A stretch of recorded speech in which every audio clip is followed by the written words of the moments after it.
真是干到老学到老，什么情况都有。大家先听一下这台车行驶的时候有咚咚咚的声音，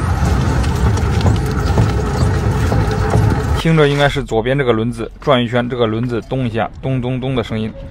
前进顶起来，这个轮子确实这个声音有点不正常。我们现在打开看一下。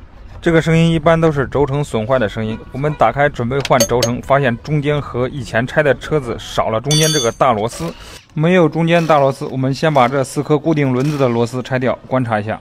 拆掉之后，我们发现这个刹车锅是直接可以拿下来的。这样设计是有什么优势吗？这里我是不太懂，有懂的朋友们可以在评论区里给大家科普一下。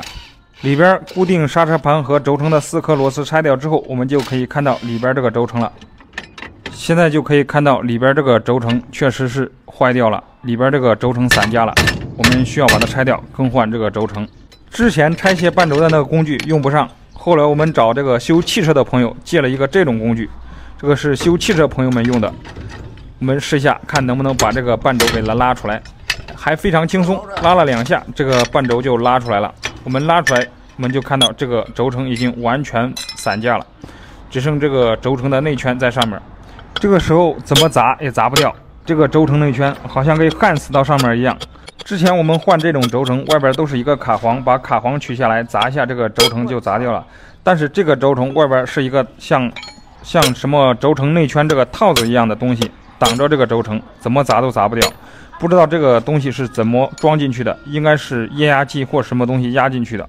这里是砸了10多分钟没砸掉，只能用这个切割机把它去切开。 切开一个口子，轻轻一砸，这个东西就掉了。砸下来之后，我们现在开始更换新的轴承，拿出新的轴承，给它装到这个半轴上面。然后我们把这个刚才切开的这个套子还要给它装回去，因为这个是挡着轴承的。如果没有不装这个东西的话，这个半轴有可能会跑出来。因为这个套子我们切开了个口子，为了安全，我们把这个套子给它焊上去，用电焊机就焊2点，这个应该就没什么问题了。我们现在开始把这个半轴给它装回到车上。